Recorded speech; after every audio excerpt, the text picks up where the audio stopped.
How's it going, guys? Welcome to episode 5 of the Basshole Live. Look at that. Episode 5, already here, man. It's crazy. This one's not live though. It's our non-live. Just due to the time that we had to film this one, we didn't want to go live on it because we Yeah, it's probably about 10:30 our time, so it's a little late. So probably post this up tomorrow and yeah, get some more viewers. Yeah, because we probably have the same amount of viewers that we have right now if we did it publicly. So, and that's 0. So just quickly, I want to say happy birthday to your father, Dwayne. Yeah. I mean, seriously, that guy was my baseball coach all the way up until I quit in 7th grade. That's a tough memory with that, but yeah, man, I'll relay the message for sure. and I mean, if you watch our most viewed video, he's actually in that video for a few seconds. He always likes to help us out when we're doing those builds because he doesn't really trust Chris or I with the tools or anything like that, which is very valid of him. Yeah, I will not lie. Us using power tools is not the safest thing for anybody. So the dads on each side like to gather together and maybe coexist with us and help us along the way, even when we want our independence. We want our independence, but then we end up having moments remember when our axle went out, our hubcap or whatever, our axle buddy. Yeah. And we worked on it for like 8 hours. Nothing Yeah, we eventually realized it was a broken axle. Yeah, it wasn't just the bottom bearing of our boat. It wasn't the bearing buddy that needed to replace. It was the whole axle, which was a $400 fix. But yeah, so that wasn't great. It's kind of funny because I thought the memes were over with for us. Like I thought like we were done. Like, but then that was this summer that happened where it took us 10 hours on something that wasn't even like. And no, we wouldn't let our dads look at it. We're like, no, we got this. Like, yeah, it was rough. I think the big thing for the mistrust on that one is because we drove our boat on the broken axle for weeks. Well, yeah, we brought our buddy Ben Gilbert. He's a frequent watcher of the show, so hopefully he's tuning in right now. He went fishing with Chris, and he's like, "Dude, what's wrong with your axle? Like, why is your wheel going like this?" And Chris was like, "Nah, it's always like that." Like, we just thought it was another issue with the boat, like it always has every year, but this one happened to be a bit more serious than usual. I mean, but what do you expect? And that's the nice part about not having a nice boat. Like, we don't really have to worry about it. Like, because like if that's a nice boat and your axle's doing that, like you're freaking out. But for us, like, yeah, maybe, like that trailer is pretty much it's a piece of crap as it is. So yeah, it was worth less than $400, but now it's worth now it might be worth $400. I don't know if we got gypped on the pricing there. Yeah, we turned it into a family friend to fix, so we're hoping we didn't get screwed. But the price point was a little steep for our liking. I thought it would be like $200, and then it comes back $400. I'm like, okay, that's messed up. Oh wait, whoa. We got to get our branding in here. Come on now. There we go. Whoa, well, that's a little bit. I think that's a little. I mean, yeah, I was gonna say that's a new banner for everyone. I don't know. What do you like? What's better? That one's gonna. Maybe we should keep it like that for the first off air or second off air. Right. Basshole blue right there. Oh, right. By the way, we're coming off our biggest week yet on the channel, views wise. Yeah, for real. Yeah. About what'd you say, over like 1,200 views in a week? That's really good for us. For us, I mean, with putting out one 25-minute video that we clipped up, but like that's still like way better than we usually do. So it's nice. It's nice to finally see something paying off, you know? Yeah, for real. I mean, like I think the Anthony Edwards clip did great, thanks to you guys, and the Ricky Rubio clip really did awesome too. So we appreciate you guys, even if you tuned into the live stream watching the clips too. It really helps us, and we're gonna keep posting those out. We're having a lot of fun doing it. So. Yeah, for sure. And I can get how, like, for people who are subscribed, it might get kind of annoying if they watch the whole podcast and then, like, they see all the clips. But the clips are really there to reach as many people as possible. So we're just trying to get our message out and our voices out to as many people. So those clips might reach people that never would have been reached if we didn't put the clips out. So you don't have to watch the clips if you like. If you watch Yeah, and the other thing is, even if you can't make one of the podcasts too, and you don't think you have enough time to watch an hour straight, those clips are there to highlight some of the more important parts of the podcast. And maybe you just want to watch something about fishing, or you just want to watch something about basketball. You just click on those clips, and it's like watching it without watching it. Exactly, and that's where I think our channel is different than a lot of other channels, because we're trying to be that bridge between the like athletic, like the sports and like fishing, because usually it's just fishing or just sports. So we want to be able to cater to both those audiences. But if you're more into fishing, then then just watch our clips about fishing. But if you are more into our Tim Worlds or like basketball related stuff, then there's plenty of clips for that too. Yeah, I think it'd be revolutionary to have the first kind of fishing / outdoor / sports channel out there. So I mean, we would definitely be a first for that. Seriously, and we're kind of carving our way, feeling our way out, figuring out what we want to be on this whole YouTube platform, what our audience is going to be. So just give us time. We're trying to figure it out, and yeah, I think every single week we're making big moves, and we're excited. Another announcement is over winter break, Chris and I are both going to be back in our hometown, which we both are right now. But over winter break we will be, and we're going to be trying to do the podcast on the Basshole. So I think that'll be really fun and different. For sure.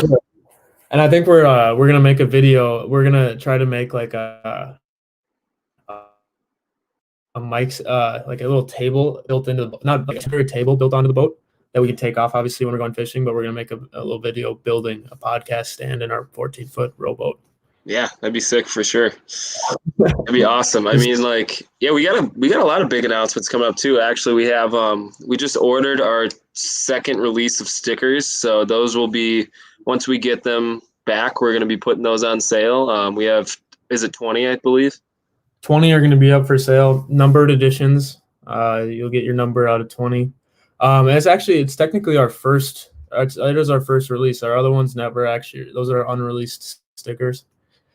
So these are going to be the first anything. This is the first thing that we've put out that you can buy and help support us and like really show that you support us or that you're just interested in our YouTube channel. Yeah, and I think the thing with these stickers is too, we aren't making any profits off these stickers. We're just selling them for the price that we get them for. So I mean, we're really just doing this for you guys to get a cool product out. We're not trying to make any money off this. We want to give you guys some awesome stickers and get our brand out there, so we can touch you guys and touch some other people and see if we can even grow our audience a little bit larger. And they're going to be awesome stickers. They're great quality stickers. So exactly, yeah, and so we calculated out how much it's going to cost to buy stamps, envelopes, and the stickers. So we're selling them for exactly how much it is for each sticker. So it's going to be $2.73, which is a very good price, I think. For these are actually, I've been making stickers twice now, and I know a little bit about the sticker game. These are some good quality stickers. So, we're really excited about that because it's kind of a big moment. Like, it's just the starting point for us in our brand, which is the Basshole, and starting to like put out some products for you guys.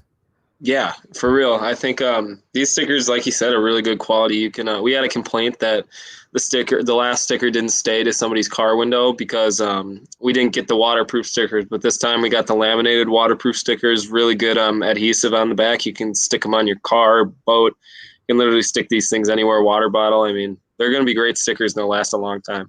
Exactly. And these are a one-time release. So there's going to be 20 of you guys with these stickers, and that's it. No one will ever be able to get these stickers again. So I'd hop on that while you can. But think about that in the future, man. Think about that a year down the line. Do you want those stickers? Most definitely. Oh, of course. Do you want those stickers? Let's just be honest there. So let's go into our first topic, which is kind of a funny one. We're going to talk about John B's. We're going to talk about John B's new video, buying a new house in Texas. So what were your initial thoughts on that? What did you think about it? I mean, so like we said, or I don't know if we've ever said this, but you guys that watched him know he had two houses. He had one in Texas, and he still has one in Maine. But he sold his Texas house, and now he's buying a ranch, which I think a lot of the Guggen Squad members started to do just because they want to kind of live the ranch life. I see no problem with it. Like if that's what makes him happy, that's what makes him happy. I mean, it's going to be cool to see like that transition into his videos a little bit, and hopefully he can make some awesome videos with the ranch.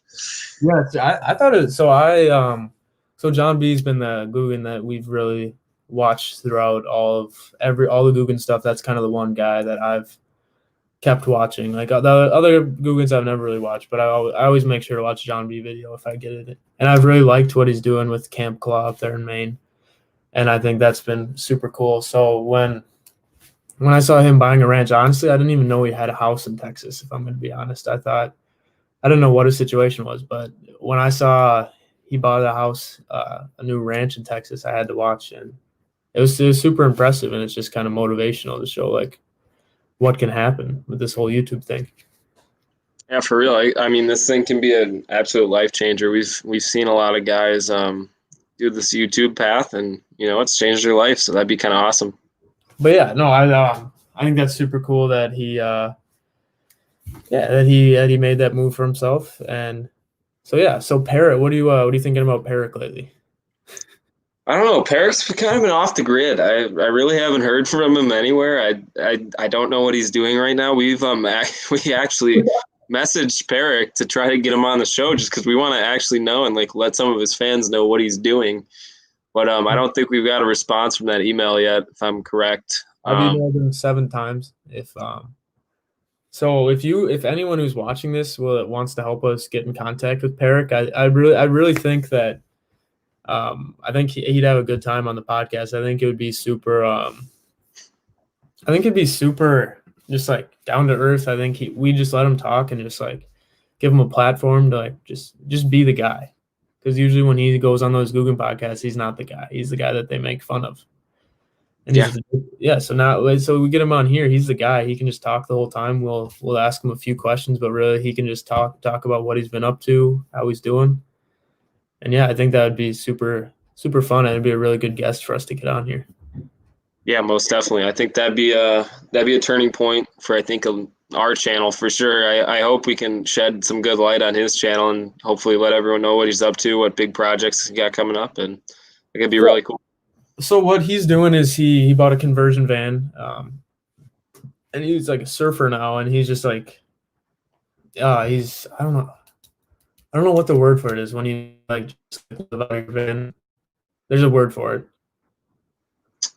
You just kind of cut out a little bit when you said that. All right, how about now? Better? Yeah, better. So it's like when you like live out of a van and something, it's like, gosh, I don't even know what it's called. But so he's changed his lifestyle. He sold his house and now he lives out of a van and he just kind of drives around and like does whatever. And I that's something I've always kind of wanted to do. I don't think I would ever do it, but it's always something that's like kind of like interested me. Like I always watch videos about that on YouTube, and I always think that's super cool. So like him doing that, I would love to just like ask him about it and like how it is. Like I can't imagine how freeing that would be. Just like you can literally go anywhere you want, anytime. Yeah, for sure. I just looked it up and it's called van dwelling, but that's not what are you sure that's not it? No, van dwelling, a compound word of van and dwelling. It's a lifestyle of living full or part-time in a vehicle, typically a van. No. It's definitely not van dwelling. Living. I don't know. I think like you said. I like those videos a lot. I think it's really cool when they do those videos where they live out of their van and like I mean I haven't really watched anyone that's actually lived out of their van. I've just watched a couple trips where people take their van up to Canada or something and live out of it for a little bit. But yeah, be really interesting. Well, it's not even just like. It doesn't have to be a van, but people like will like live in like Tacomas, like Toyota Tacomas, or they'll like. I just think like that off like just like living off the grid. Like I feel like that would be so like, especially in a world now where like everyone's so connected. Yeah, for sure. So honestly, like I feel like he's like at a point right now where he just kind of fed up with like the whole social media and like being connected and like being like a famous person where like people are like watching his every move. I think he just kind of wants to get away from that and just start living his life. Yeah, for sure. Yeah. So sorry for the noise in the background. Payne's I was pen getting clicking is excited. I was getting excited talking about I'm a very fidgety person, so I was just clicking my pen. But Chris left me a little message, and it worked. But no, seriously. So a lot of people are asking what happened to Alex Barrick. Why isn't he making videos? And if I had to give my expert analysis on it, I would say that I don't think he's making videos because I think he's ready to live his life. He's ready to go out and live in his van and just explore the world. And you know what? He doesn't feel the need to make a video about it. He doesn't feel the need to post videos or post Instagram pictures because he doesn't owe that to anyone. He doesn't need to make these videos for us. Like he's doing that, like that should be something he wants to do. And if once he feels the need to start making videos again, he's gonna start making videos again. But right now, like he doesn't feel motivated, and that's not something he's interested in, and that's completely fine with me. Yeah, I mean, I think you hit it right on. I think he doesn't owe anyone to make a video because I mean he's made enough money off these videos where I think if he wants to try to do something for like a year or so and maybe come back to video making, if he's not motivated at the moment, just do it because I'm sure he has the money to do it. Yeah, you have to remember that like these people who are famous YouTubers or famous like musicians or all that, they're creative people, and creative people like they get bored fast. Like they always want to be doing something new. So like I feel like he just kind of hit a roadblock, and right now he doesn't want to be making videos. He needs a little time off, and again, there's nothing wrong with that. He doesn't owe anyone making videos. Like he's doing that. He doesn't need to show people what he's doing with his life. If he wanted to never come back to making videos, like that's completely fine. He's left his mark on enough people, like, and he doesn't owe anyone anything. Yeah, most definitely. So yeah, if we could ever get in contact with him, I would love. He doesn't need like obviously that kind of contradicts what I was just saying, but if he ever wanted, I think that'd be a super fun guy to have on the podcast and just sit down and talk with him and just hear his story because like a lot of people, not many people know. Most people are asking, where's Perrick? Everyone's asking, where's Perrick? Where's Perrick? Where's he making videos? But no one asks, how is Perrick? Yeah, I 100% agree. Maybe sometimes he just wants to, maybe he just needs a little pick me up like that. Because I don't know. I don't know if any of the Guggen guys are in touch with him. I don't know if they're talking to him right now. Maybe there's beef. Maybe there's not. No, there's no beef. There's no beef. Come on now. And we can't. We're not. I mean, I guess we will never know. I mean, we will never know. I mean, we could figure out with this guy. With this guy, so are we gonna? So let's talk about the monkey in the room or whatever it's called. The monkey. Wait? The monkey in the room? What? What's that saying called?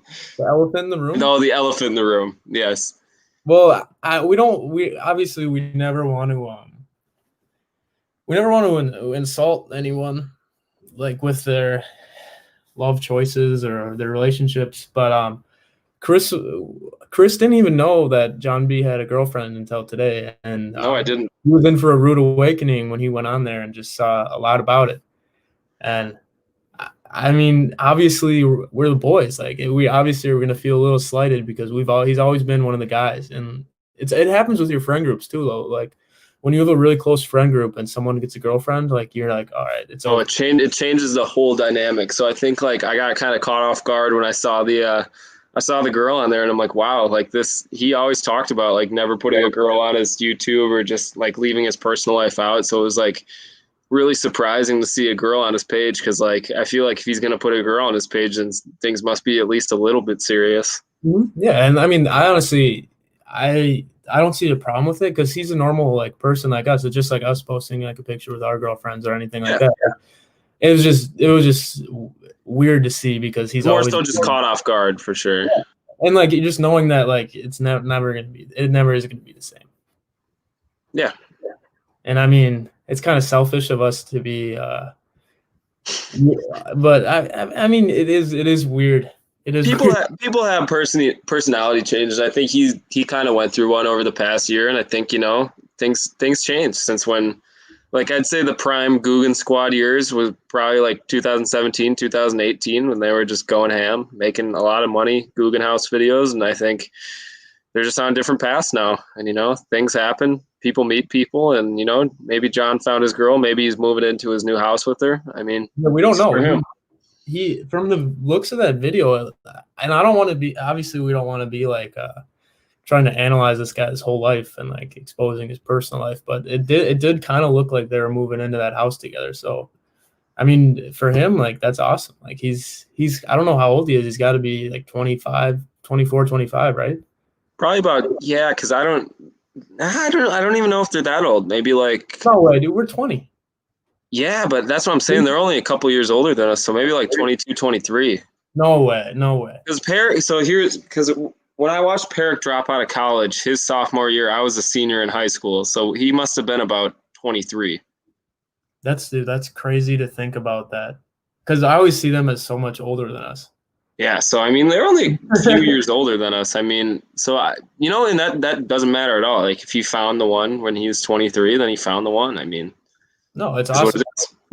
More power to him. But yeah, I mean, to get back to the point, congrats on John P for getting a for getting a house. But so yeah, what other fishing stuff? I mean, we don't really talk about as much fishing stuff right now just because it's the off season. So like usually we'll go on phases where like we won't be like talking about fishing at all. But Yeah, I mean, I like to talk about it. I'm not like we always talk about like we'll always text each other like right at the end of winter, be like, dude, I'm itching to get out there. Like this ice is, and every year, dude, we're driving out there, like checking to see if the ice is gone, and we'll like hit it super hard in the early spring, outfish ourselves.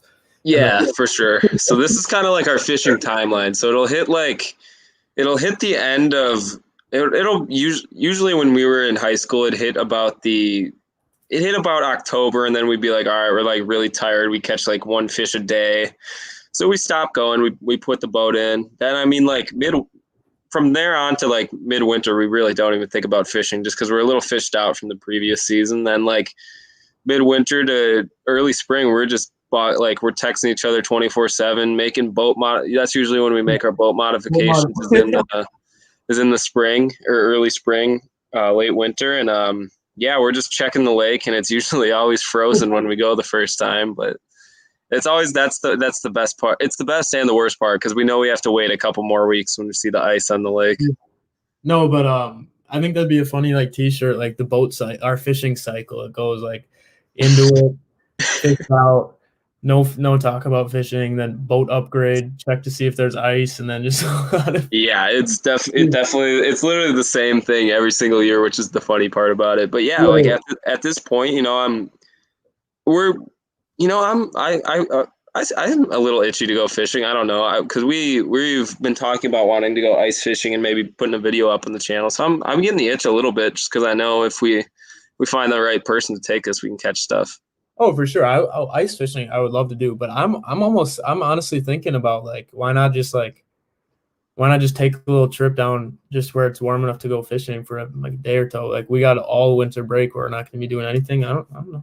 It might be. Yeah, I mean it's definitely we talked about that a little too before. I would definitely be like that'd be really fun because we have like a month-long break. So I mean, just find a couple days, 2 or 3 days, and just head down, fish a little bit, and just come back. Simple as that. Bring a few buddies. I don't know. I think that'd be a lot of fun. But my point was, yeah, like so.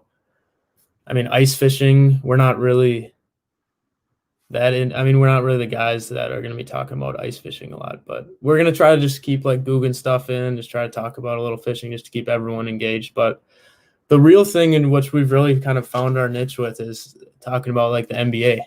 Yeah.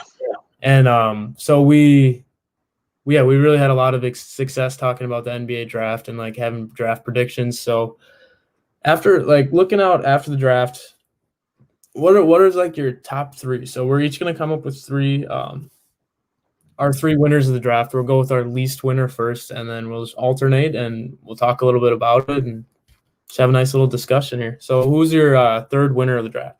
Yeah, and I don't mean to go back, but also I think the reason is, we both love the sport of basketball, and I think it's been gaining steam a lot. And I wouldn't say just as of really late, but I mean, like over the past few years, it's been gaining a lot of steam. You see it expanding. You see a lot more international guys in the NBA. The game's expanding, so I think a lot more people are watching basketball, and it's we like talking about it. So I think that's why we definitely hit it right on the head. Let's talk about like why are we why are we the guys that can talk? Like, what is our experience in basketball? Like, why would you listen to us talk about basketball? Because the guys in the comment sections are saying we don't know shit about basketball. We're bumps. Yeah, we got a comment the other day that said we don't know what we're talking about, but I don't know.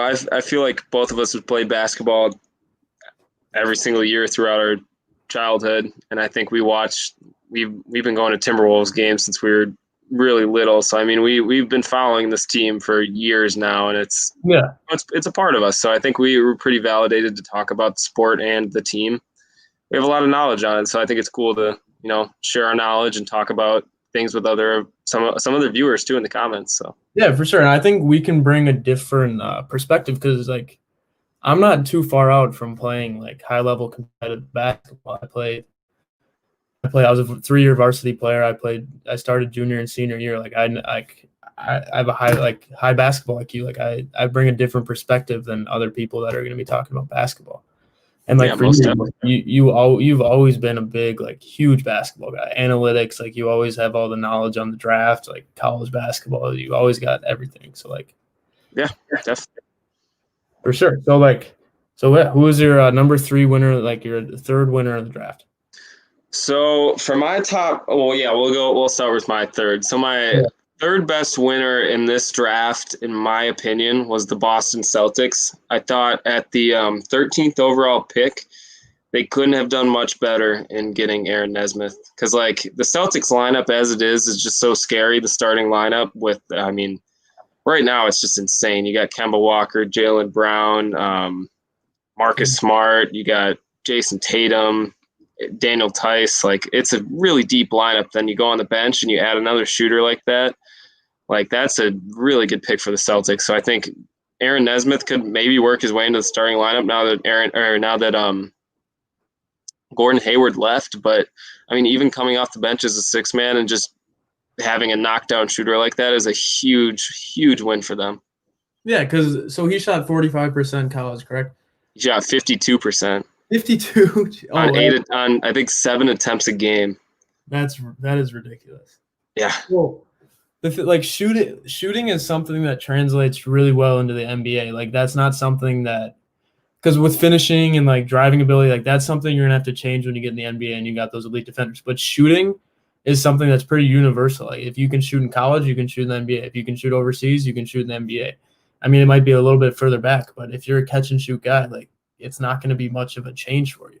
Yeah, and it's like J.J. Redick at Duke. J.J. Redick was a knockdown shooter at Duke, and he went right into the NBA and became, I would consider him a top 10 shooter of all time. I mean, the dude's a fantastic shooter. So I think it's kind of the same thing here with Nesmith. I think he could be maybe even better than J.J. Redick. He scored 23 a game in college and showed flashes of defense and finishing. So, I mean, this kid could be really good. So he's going to fit right into that 3-and-D archetype, which is like, just that's one of that's especially with the way the league is going, a 3-and-D player is a huge deal now. Yeah. I mean, this was the draft of the 3-and-Ds. There was a lot of guys, like I think Nesmith was the best out of all of them, but there's a lot of guys who fit into that archetype. So this was a great year to pick up a solid wing defender and a guy who can shoot a 3. Yeah, I think he's definitely going to be. I mean, we have a video titled "He's the sleeper of the draft," and I think that he's not going to be like a guy who's going to be making these headlines or like he's like rookie. I don't think he's going to be rookie of the year or anything like that, but I think he's going to come in and make a huge contribution to the Celtics. Yeah, he's a spark plug, I think. I think in the playoffs, if you got a guy who can come in and bang home 3 straight threes, like that's huge for momentum. Yeah, I really like that pick, and I 100% agree that the Celtics are a winner of the draft for sure. Yeah. What like grade are you gonna give? How are we gonna do this grading system? Are we doing 1 through 10 or A, B? So I think all these top picks are at least an A or a B. So I think based on the draft as a whole, I'd give the Celtics I'd give them a B. And you know, since they're in my top 3 out of 30 teams, I'm gonna give them an A minus. Yeah. So I mean, like I thought it was a great draft. For sure. All right. So for me, my number 3 winners are going to be the Denver Nuggets. So and also we didn't want to pick like what all the analysts are picking. Like we didn't want to go with the Hornets or like we wanted to kind of think outside of the box for these top three like winners. So we didn't. So these might be a little out of the ordinary, but we're just trying to be original here. So I'm going with the Nuggets. So with the 22nd pick in the first round, they took Zeke Naji, Yep. and he's 6'11" big. He's kind of nothing flashy. He can hit the 17-footer sometimes, but the reason why I think this is not the pick that really got me like made them a winner. This is just I think it's a good pick because a lot of bigs that they were trying to draft just went way too early in the draft.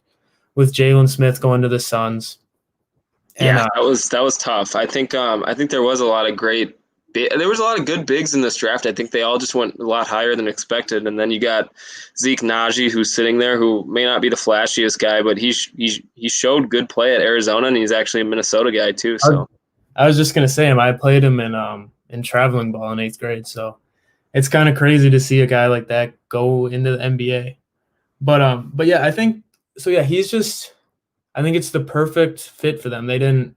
It's exactly what they wanted. They needed a big with that pick, and he fell right into their pocket, exactly how it was meant to be. And the human typo went above him. The 6'11", the 7 foot. Blake Bukasevsky, yeah, he's the human typo. That's what he's called now. And yeah, I'm getting excited now. I was reaching for my pen again. I'm gonna put it back. I'm gonna put it over here. But yeah, Najee was a 22. But the pick that really excited me, which I think is going to be just honestly, a scary team now, is RJ Hampton with the 24th pick. And Hampton coming into this year, he was a top 5 pick. Yeah. Which is crazy. And he went and played in New Zealand, and he had a decent season. He kind of underwhelmed a little bit. But, like, he's playing against grown men over there. He's not playing against college kids. He's playing against grown men just like LaMelo. And he played decently. He showed that he was a pretty solid player. And from the film I watched, I'd say he's an elite finisher.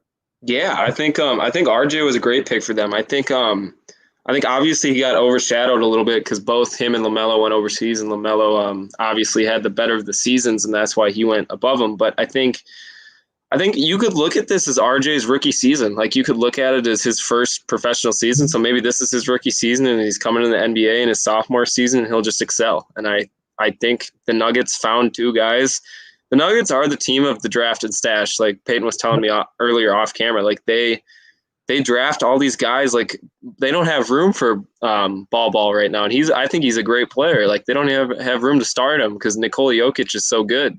Yeah. So, I mean, these are 2 other guys that just like, they're going to be great players and they're just going to be on the bench for the Nuggets. Yeah, seriously. Like, the thing about the Nuggets is I don't even know who their GM is, but whoever he is, man, he's not scared. There's always these players in the draft that are supposed to go high.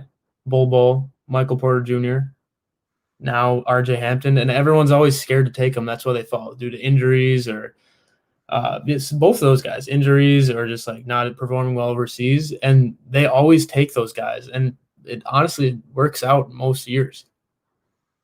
Yeah, most definitely. I think the Nuggets, you saw them make it to the Western Conference Finals, and they put up a decent fight against the Lakers. And I think a year of experience is really going to help them next season. I think Jamal Murray is now a superstar. I don't think anyone can argue that. He had a great postseason.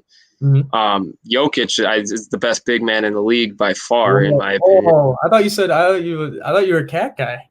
I'm big. I think Cat's the best offensive big in the league, but Jokic with his defense and offense and that playoff showed me he was the best big in the league for sure. So I think Michael Porter Jr. had a great season last year too. So I think maybe that's a dark horse finals team.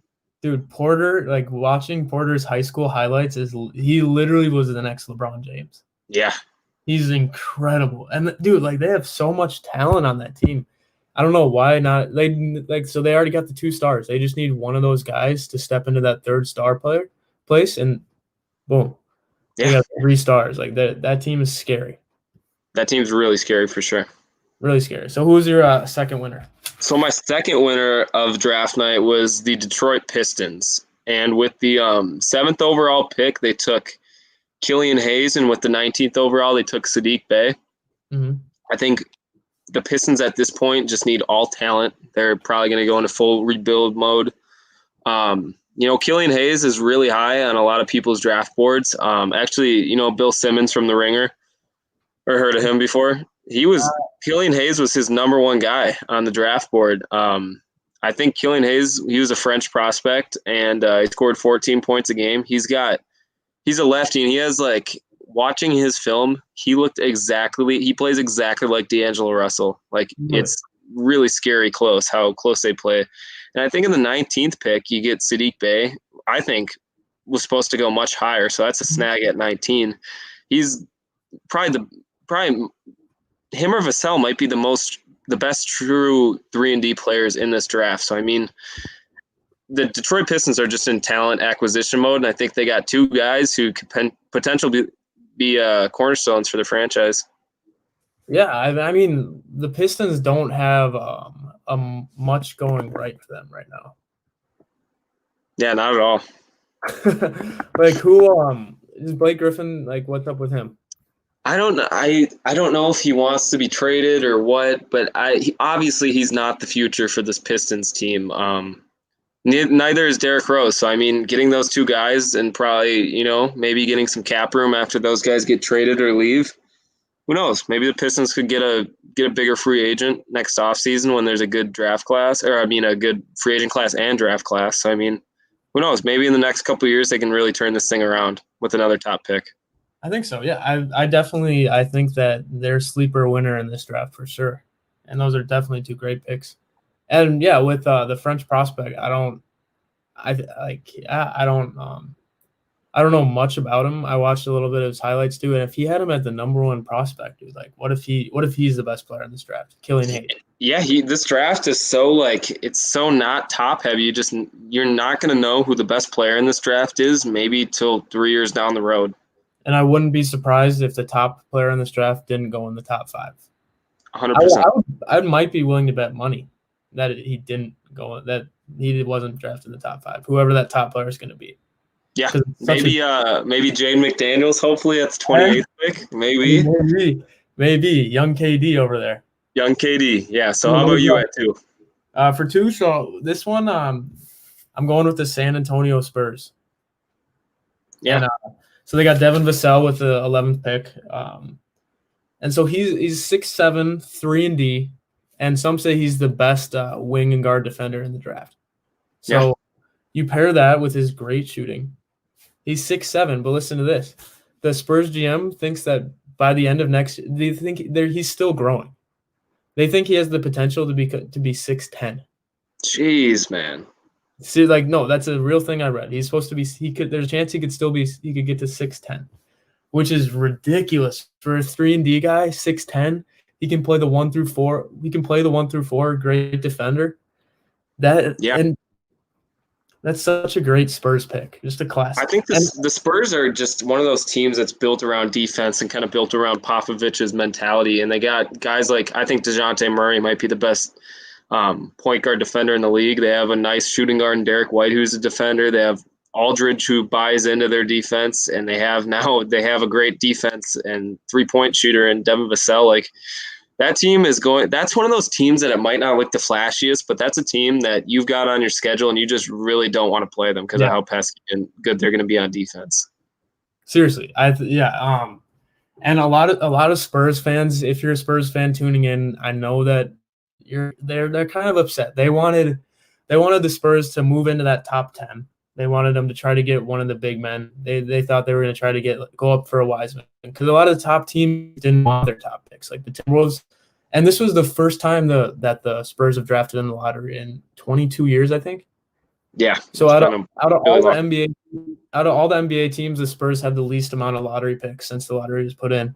And they really wanted them to get a flashy player with that pick, like a big time name, we're going to fix our team in the draft. But I think they just went off in classic Spurs fashion and took Devin Vassell, which is just a solid pick. But the reason why I'm giving them a draft A is who they took in the second round, Trey Jones. And I might be a little biased. I'm a Minnesota boy, but so he fell into the second round. I don't know the exact pick of what she was taking. It was somewhere in the 40s. But you take a second-team All-American point guard who was the ACC Player of the Year and ACC Defensive Player of the Year. and you put him on that roster, that is scary. And Yeah, man. I think he's like we talked about DeJounte Murray earlier. I think he can be just as good as DeJounte Murray. I mean, like that's just scary. You're adding possibly the best perimeter defender in the draft on your team, and on a Spurs team that's already really good defensively. Like, I don't know. That team's going to be kind of scary next year. I would not want to face them. And yeah, so like they do have a lot of guards right now, and so Trey he's not going to make a big impact next year, but I've watched this kid grow up. I saw him play ninth. I've watched him play ninth grade, 10th grade, 11th grade, 12th grade, and then college at Duke. I literally went and watched him in person when he played at Apple Valley, and I say this all the time when someone's like, "Who's the best basketball player you've ever watched in person?" I always will say Trey Jones. So I might have a bias, but I know basketball, and I know that he's a special basketball player. Yeah, definitely. I think even with Devin Vassell too. I mean, like the Spurs have a history, obviously, of picking a project guy, kind of that's a good defender. I think Kawhi Leonard's a perfect example of that. Like, if Devin Vassell is the next Kawhi Leonard, I wouldn't even be surprised because that's just the Spurs. Clip it right there. Clip it right there. Remember that. But Remember that. Classic Spurs draft, like just the classic Spurs, and what you just gotta love it. Who is your winner of the draft? So my actually winner of the draft is it's just going to be a little biased, I think, but I mean, like, if you're talking about filling in team needs and making the picks that the team like needs, and I'm going to go with the Timberwolves here. I think obviously we needed a big name player. We need that third star, and I think Anthony Edwards fits directly into our lineup. He's going to either play the 2 or the 3 right away, and he's going to give us about 18 to 21 points his rookie season, and I think that's exactly what we need. I think the Ricky Rubio trade helped us immensely as well. He's going to be a great 6-man, a good leader. He's going to be nice and vocal. He's going to come in, make plays right away, make great passes. Just make Anthony Edwards that much better. And the next guy, Jaden McDaniels, I think he very well could possibly be the steal of the draft at 28. He was a projected top 5 pick before the college season, and he got overshadowed a little bit at Washington by some other players. But, he's a project player. I say give him a couple years, and he could be possibly one of the best players in this draft. So I think it was a really good draft by this Timberwolves team.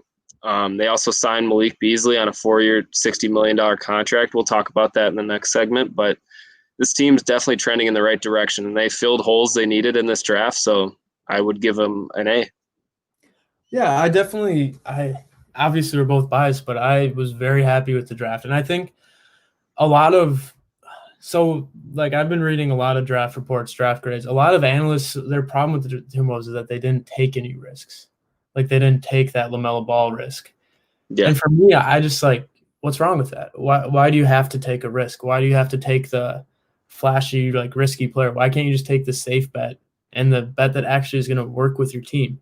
What's wrong with that? Why is that a bad draft if you didn't take any risks? Shouldn't you the safe pick? Yeah, I mean, LaMelo Ball could very well be a great player for the Charlotte Hornets. I hope he does. I hope he proves a lot of people wrong, and I hope he becomes the face of their franchise. But obviously me and Peyton wanted him, but I think looking back at it, that's a big risk. If he doesn't work out with D'Lo maybe gets mad, leaves. Cat's already not in the best place mentally. Maybe he leaves.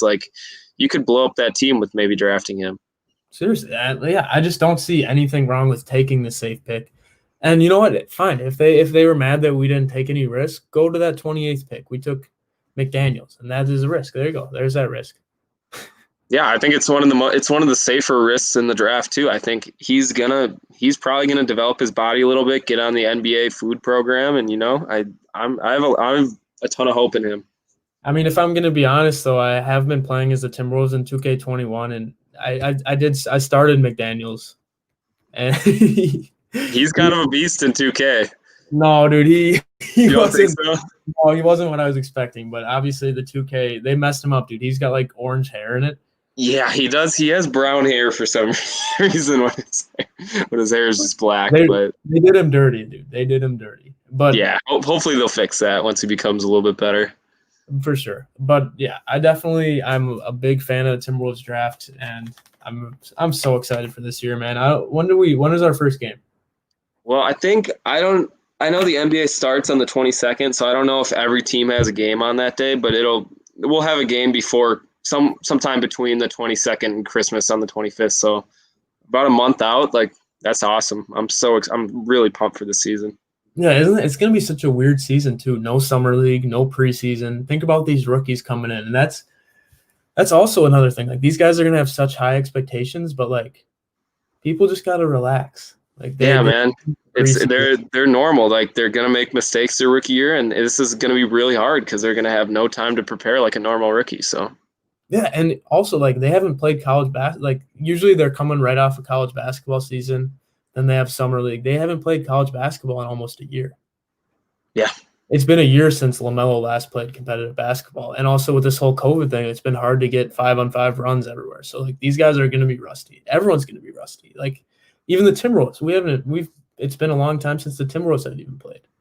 yeah, and I think those bubble teams are obviously gonna have an advantage in one way in playing in games just a month ago, but I think also it's gonna be kind of a disadvantage because they're going to be fatigued a little bit. So I think it works out both ways. You know, it goes both ways. Every team's going to have its disadvantages of this COVID season, but I think as a fan, I don't know. I think there's like a slight beauty in them being a little rusty and trying to work their way into this season. That I mean, there was a chance it wasn't even going to happen. So it's just awesome to see that. It's going to be awesome to see this journey through the season because it's going to be a season to remember. For sure, I'm very excited, and now I'm very invested in it now, especially after doing all this research and following the draft so heavily. I'm very excited, and I'm definitely going to be following it. So for me, my number one winner of the draft, this one kind of it's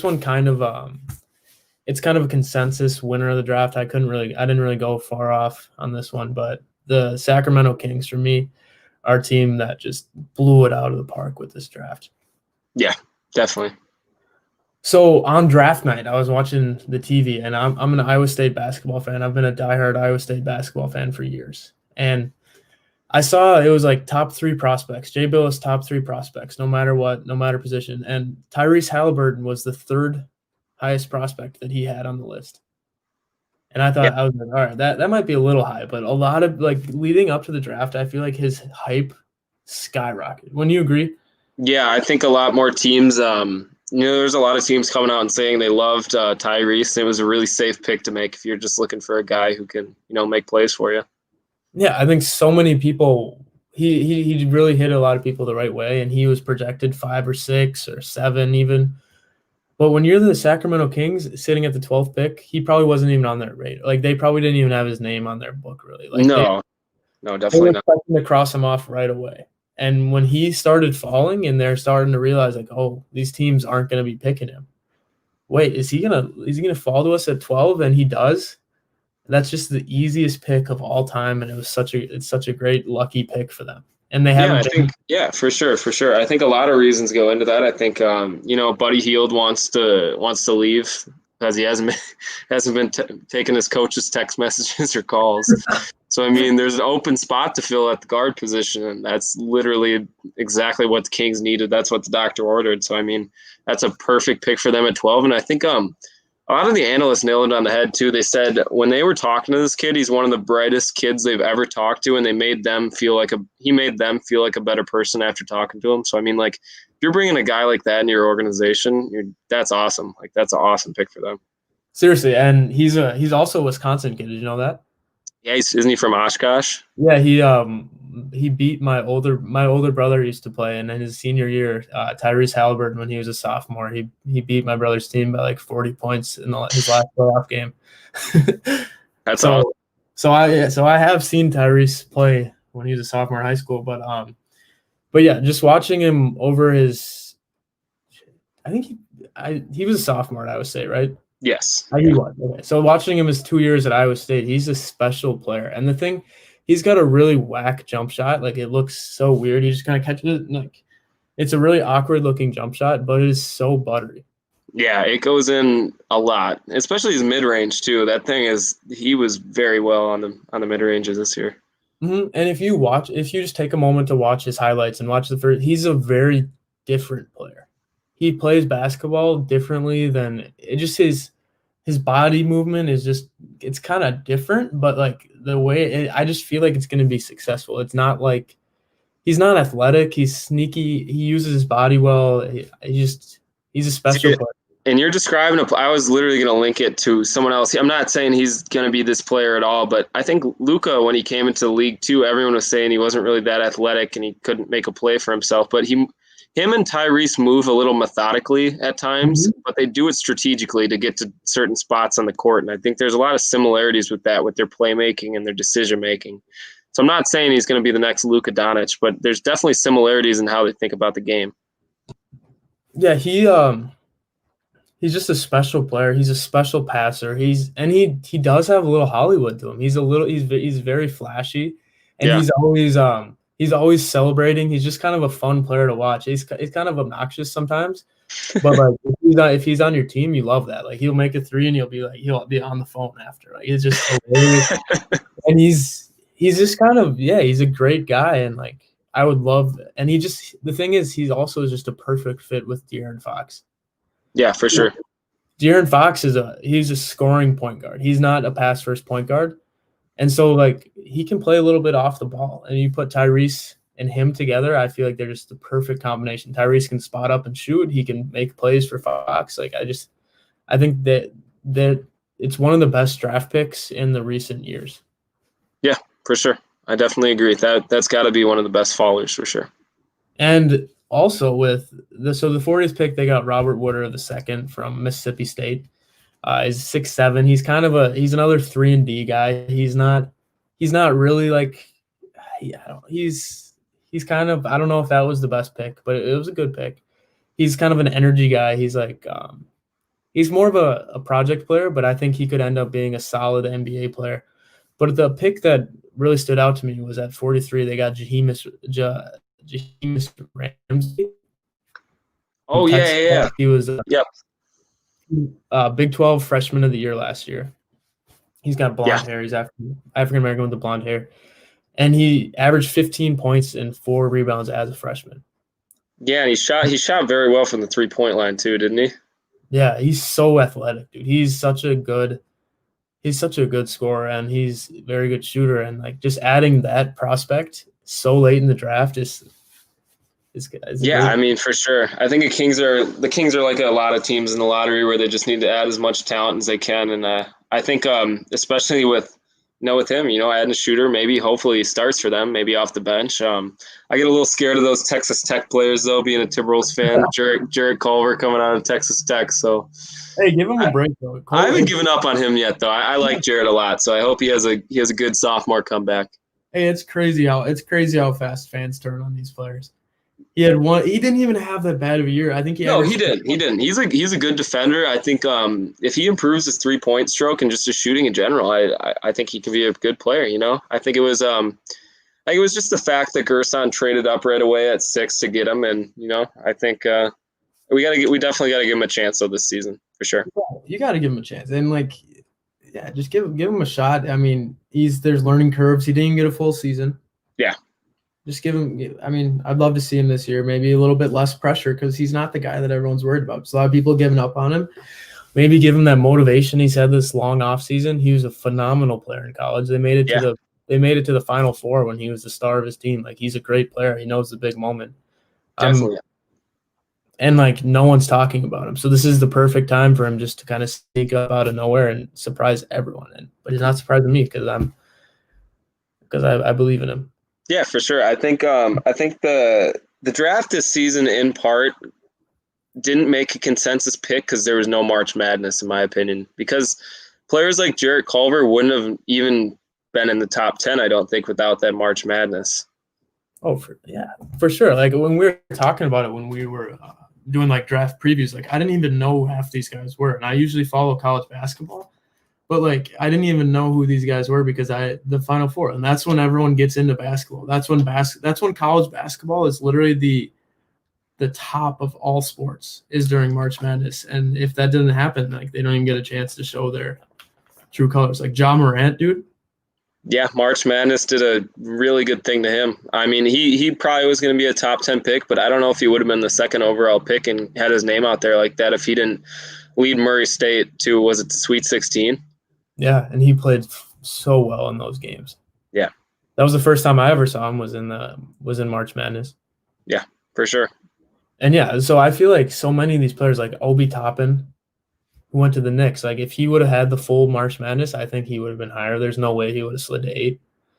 Mm-hmm. Yeah, I mean, I think that's yeah, it's very valid. I think Dayton probably would have made. Dayton had a great team. They probably would have made it to the Final Four, and I think a lot of people would have had Obi Toppin on their radar. But it's just, that's why I think this draft is so unique, like any other before, because I think maybe even a second round guy could be. Maybe there could be multiple Fred VanVleets in the second round. Trey Jones. Yeah. Trey Jones for sure. So, I mean, we both kind of talked about, like, we both kind of have a consensus for who lost this draft. And who is that to? Who really lost the draft? Like you said, I don't want to give up on any players yet because, first of all, these kids haven't even played a minute of NBA basketball, so we don't know who the losers are and who the winners are. This is just predictions for us, and I'm just gonna go with the Bulls just because I think Patrick Williams. I think he's the youngest player in the draft, and a lot of teams see him as like a really good project to try to work on and try to reach his full potential because he could be scary. But I think the Bulls, who are in need of a lot of talent at the moment, who are at the bottom of the East, which is pretty bad. You need to get a surefire guy, and I think that guy at least could have been Denny Avdia. And if you really wanted Patrick Williams at on your team, you trade back because I think there would have been suitors that wanted to go get Denny or wanted to go get Onyeka or players like that. I was 100%. I was going to say the same thing. Like, so when we're saying these teams lost the draft, we're not saying that Patrick Williams is a bust. We're saying that these teams lost the draft because they could have got him at the 8th pick. They could have moved back to the 10th pick and maybe I don't know about the 10th, but they lost the draft because they need talent. The Bulls need the most talent that they can get possible, and they took a project player, which just doesn't make sense. And he might end up being a great basketball player, but it just felt like what they needed was a surefire player, a player with a little spark. They didn't need the flower man, and he. Yeah, that was bad. We can talk about that too. I can't believe they did him like that on the TV segment. I thought that was one of the funniest parts of the draft is when it's nice. He was helping his mom run the flower shop, but a lot of NBA guys might be talking some trash to him when he gets in the league. Dude, that's what I'm saying. They did him so dirty. Like, I didn't even think about that. Like, they didn't even talk about. They didn't show any of his highlights. They literally just go into, oh yeah, he's the flower man, and then at the end he's like, yeah. So for my new teammates, whoever needs some flowers, I got you. I'm your guy. Like, really, like that is what they decided to show. Like, it's just classic NBA. But I will give them credit because compared to the NFL draft, it wasn't as bad. With the NFL draft, they just literally they took the worst moment of their life and put it in a little segment. Yep, I would 100% agree. I don't know. I think, like I said, I think Patrick Williams could be a great player. I just don't think the Bulls should have selected him at 4. And if they really wanted him, they should have tried to trade back. For sure. So yeah, we're not saying anything wrong with Pat, but it was just not the greatest pick. And the other pick that was just kind of questionable was the Suns with Jalen Smith. Yeah, I think Jalen was projected to go like 15 to 20, and they took him at 10. And like I said, it's one of those situations where I think there would have been suitors to try to go get Tyrese Halliburton. So I think possibly they could have found a way to trade back. Like we said, Jalen looks like he's going to be a good player, and if that's the Suns' number one guy on the draft board, that's the number one guy on the draft board. We just thought probably should have gone later and maybe got an asset out of it. Of course, yeah. We're not getting paid to be GMs of these teams, and obviously these guys see something in him that we don't see, or just like it just doesn't really make sense for me with their roster. They just went and 2 years ago they drafted a big man, a not versatile big man, and now they're just going to take another big man to back him up. It just doesn't make a ton of sense.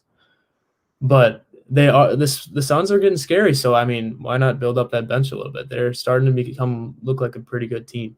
Yeah, I think for the Suns, what I would have done, I would have either drafted Cole Anthony, who I think when CP3 lives in 2 years, I think Cole Anthony could be a really good player on that franchise. Or I would have gone with the 3-and-D guy, like a Sadiq Bey at 10. I think that would have been Yeah, a or, perfect fit they can plug in right now with Oubre leaving.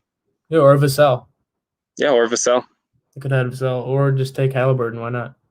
Yeah, for sure. Like I don't know. I think the Suns maybe they didn't expect Halliburton to fall, but I think Cole Anthony or Halliburton or Sadiq Bey or Devin Vassell, I think there was a lot more options that would have filled out their team a little bit better. Yeah. I agree that they could have traded back. There wasn't really any trades this year, which is kind of weird. I think there wasn't any like super big lottery trades, but I think later back there was a lot of trades, but that's fairly common within NBA drafts.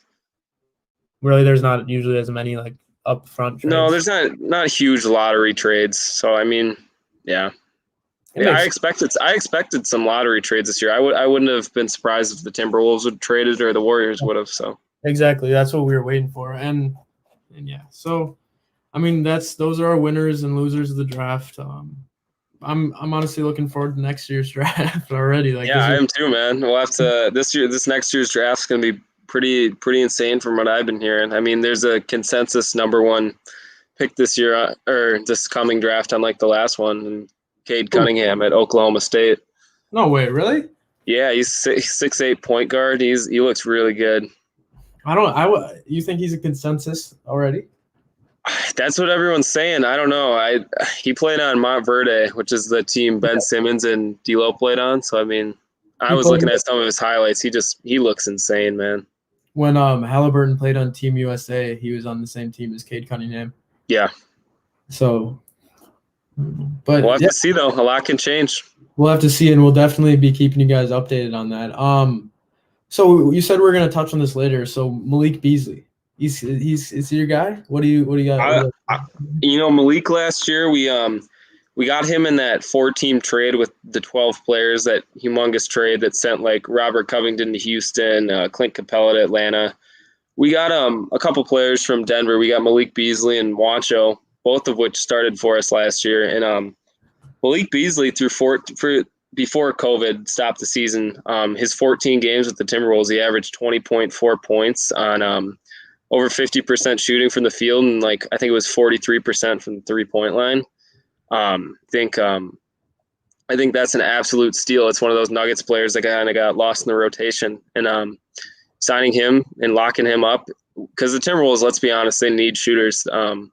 Their philosophy is they want to shoot they want to shoot more threes than you and drive more. They hate the mid-range shot. So I mean, we were top 3 in threes taken, but we were almost last in the league in threes made. So I think having a shooter, like that's the most Timberwolves stat ever. But having a shooter like him is essential. So I'm really happy we locked him up for 4 years. Great, yeah, seriously, and I mean, I like to judge players off of how they play in 2K, and he's how many he had a game last year where he made a ton of threes, didn't he? I think it was the Clippers game. Like that was the game everyone was really excited to see the T-Wolves, because it was basically a brand new team, and they just aired out the Clippers. I think they won. They scored in the 140s and they won by like 30.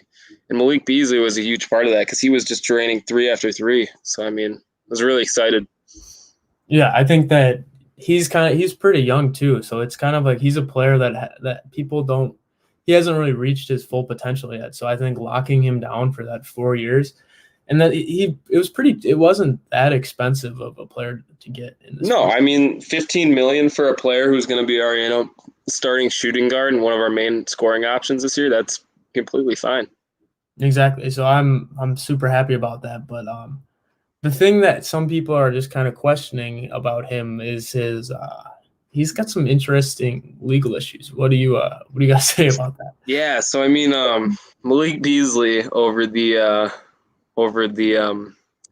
off season was caught pointing a gun at a family. If anyone knows what the Festival of Houses is, it's where people can go check out some of these houses up for sale, and a family in I don't know exactly what city it is. I want to say Prior Lake, but I don't think it is. You can look that up. But he there was a family that tried to come up to his door and he pointed a weapon at them, telling them to get off the property. But they were just confused because they thought his home was they thought it was a house part of the festival. So that was a felony charge, and I think they found a small amount of weed in the house too. So I think it's I hope it's just one mental lapse. He seems a lot, but he deleted all his Instagram stuff because he was getting a lot of hate. But after Minnesota signed him to that 4-year extension, he posted Minnesota turned me up. So I think he's ready. I think he's good to go. His head's clear. Yeah, and I think it kind of shows a lot about the organization and what our stance is, or not our stance, what their stance is on Malik. If we're willing to look past that, and we're willing to bet that was just a mental lapse with him, that he's not like that. He's actually a good guy, and the Timberwolves know that best. They've been working with him all offseason. So if they're willing, and that's the best thing that they could do for the player, is offer him a long-term deal. Be like, you know what, we stand with you. We understand you made a mistake. You realize you made a mistake, and we trust you. So let's move on. We got you for 4 years. Let's do it. Come on. Yeah, and I think the process was really cool in which they did it. They, gave him a Twins jersey, a Minnesota Vikings jersey, and Gerson and some other players from Minnesota sports were there, and they welcomed him with open arms. And I thought it was pretty cool. One of the guys who wanted him to stay really bad was Nelson Cruz. So Nelson Cruz talked with him for the day, and went through some of his mistakes and stuff. And I think that was definitely a big factor in him wanting to stay. So that's awesome by some of the Minnesota sports guys. Classic, dude. Minnesota sports is just on a different level. We might not be the best winning state for sports, but we just have a great community, great environment. Everyone loves Minnesota sports. Yeah, very wholesome for sure. Yeah, and especially for Malik last year when he came to the Timberwolves, he never really got that welcome. So I think this is a good fresh start for him, and hopefully he's just going to make a huge impact on our team this year and be that third option until Edwards can come. It's perfect. It's literally the perfect spot, having him and Edwards, because they can both kind of work together, and Edwards can kind of play behind him and just learn the ropes. Yeah, man, we're gonna be even if we don't play the most defense this year, I think this is one of those teams that are gonna win some 150 game shootouts, and it's gonna be some fun basketball to watch. Oh, for sure. Another thing, talking about Minnesota sports, one thing I kind of want to touch on that is unheard of for Minnesota sports is we had four Minnesota basketball players from the state of Minnesota drafted in the draft this year, and that is incredible. Yeah, for real. I think Minnesota basketball is one of those underrated things. I think a lot of people kind of look past it, but I'd say we're one of the top half state. I might even be top 15. I mean, top 10, dude.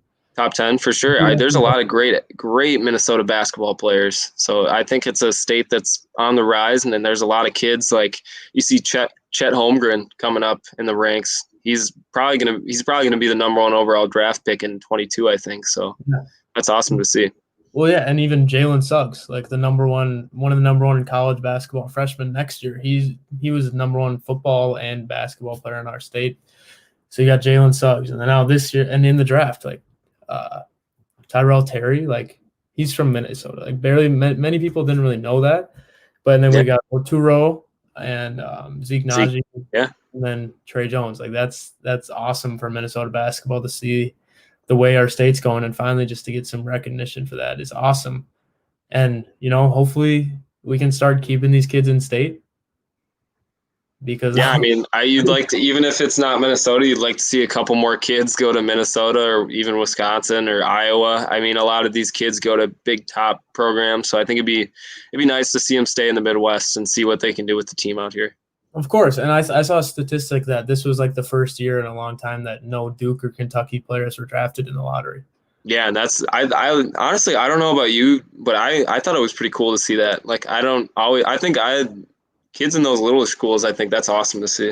Yeah, I think that's super refreshing, at least for me to see. And I honestly want to see more kids take the route that RJ Hampton and LaMelo Ball did. I think the NCAA is just the worst organization ever. Yeah, and I think that's really cool with what they're doing in the G League. I don't know if you know who Jalen Green is, but he was a top 4 recruit for this next year's draft, and he was the first one to do the G League route and get paid to play minor league basketball until he gets drafted. Like I think that's a great option for kids who know they're going to get drafted. Why not? And just be different. Like don't be afraid, because the NCAA it's such a bad deal for these players. They're making so much money and they're not seeing any of it. And when people get mad about these players like accepting sums of money to play at these schools, like put yourself in their shoes. Yeah, and I think that's what's really cool about LaMelo. I think he's kind of a pioneer in that. Like I think he's one of the NCAA's worst enemies. Just seeing what a kid like that can do, a really talented basketball kid, because he made millions of dollars before he was even before he was even a college student. He was a millionaire as a high schooler just because all his social media, he played professional basketball. He signed a new contract with a brand. Like there's a lot of doors besides the NCAA. Yeah, and I feel like what this mainstream media what they're doing is they don't want to show that. They don't want to show that there's all these other routes. They like to show that there's the one simple route, which is the NCAA, March Madness, and then you go be drafted. But there's so many different routes, and these players just can't be afraid to be different and just do what they got to do, because some of these players, like, they need the money. And I mean, like, if you're a player who thinks you want a college degree and you don't know if you're going to get drafted, that a college is an awesome route for that because it provides awesome school, food, and it's a great place to develop. But I think those top guys who know they're going to get drafted, why not make a little money before college? Why not commit your whole life to basketball right away? Then you can go to college right after. And the thing is, like, they're not playing in these like junk leagues, like the NBL. That's what NBL is. What LaMelo, right? That's not a bad league. Like it would be like you can make the argument that most of those guys are better than college basketball players. Yeah, I mean, LaMelo's teammate in the backcourt was Aaron Brooks. He was a Chicago Bulls point guard for 7 or 8 years. I mean, a lot of guys in every single international league are just former NBA players or players who are going to eventually play in the NBA. Yeah, wasn't Bogut on his team too? Bogut was, I think one of the Bogut's was on his team too. Yeah, like, and everyone tries to make it out like, oh yeah, the NBL is trash, but like it might be better than the NCAA. So these guys are like, yeah, what you were saying about RJ Hampton earlier, like that's their rookie season. Yeah. Like now they're going into their second year of playing professional basketball. It might be a little bit higher quality, but they already know what it's like to play professional basketball. These other kids. Yeah, for sure. I think in college, even that's like, I'm sure in the NBL, the game's a little bit faster. Like in college, from college to NBA, you're going to have to make that jump where the game gets fast and you're going to have to be able to process and slow it down. But these, like LaMelo and RJ Hampton have already had to do that. Mm-hmm. Exactly. And I think that we're going to see a lot of change in these next couple of years with the NCAA, and I wouldn't be surprised if it's not going to be the same as it ever was in 5 years down the line. Yeah, for sure, 100%. So this episode, we just kind of wanted to keep it pretty quick. Just talk about, we want to touch on fishing, we wanted to touch on NBA. We just kind of wanted to just go off a little bit, and I mean, it was a fun one.